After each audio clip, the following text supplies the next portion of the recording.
O T pelo Q e outras histórias, de Manuel António Pina. A Revolução das Letras. Capítulo 1. A Ordem Alfabética. Tanto fazia. Desde pequenas, que ensinavam às letras a ordem alfabética.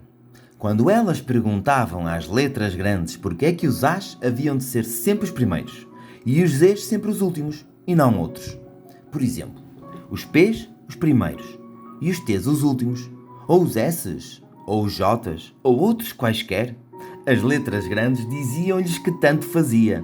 Na verdade, tanto fazia. Mas o facto é que os As é que eram sempre os primeiros e os Zs sempre os últimos. Capítulo 2. As contas das letras. Mas havia mais. Havia duas espécies de letras. As vogais, por um lado, que eram só 5, e as consoantes, a chamada esmagadora maioria, do outro lado. As privilegiadas eram as vogais. Na palavra privilegiado, por exemplo, isto eram as contas que as letras faziam.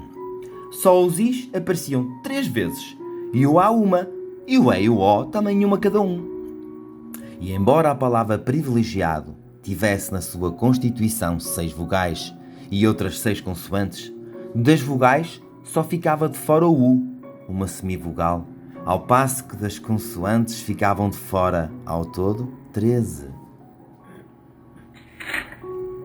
Já na palavra trabalhar era o contrário. Havia 6 consoantes e só uma vogal, o A, que andava de uma sílaba para a outra para parecer que havia lá muitas vogais a trabalhar. Capítulo 3. O SQR-TRD.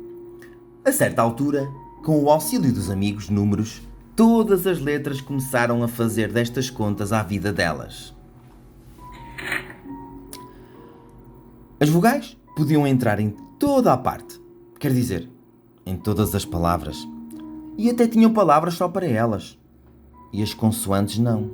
Algumas consoantes, praticamente, nem entravam em palavras nenhumas, como o X ou o Q.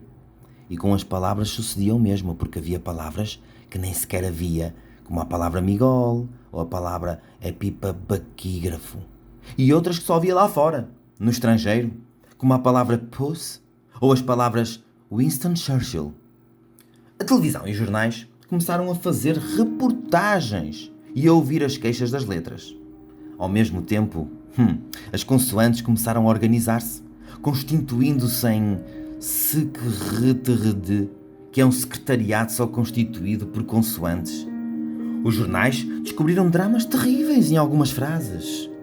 Numa frase havia um C de cedilha e um D muito amigos, e que não podiam encontrar-se para conversar, senão às escondidas, porque se metia sempre uma vogal no meio deles, como por exemplo o I, que se metia sempre no meio deles na palavra metediço.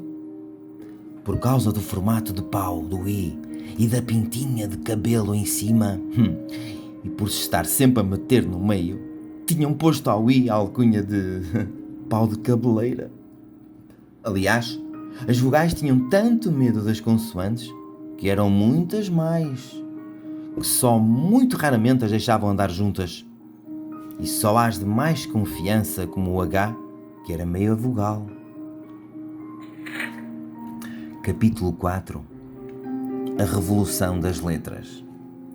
Até que um dia, o dono do alfabeto, que era quem escrevia com ele, reuniu os seus gramáticos e disse: façam qualquer coisa, senão as letras revoltam-se. Ainda fazem alguma cooperativa e começam a escrever sozinhas.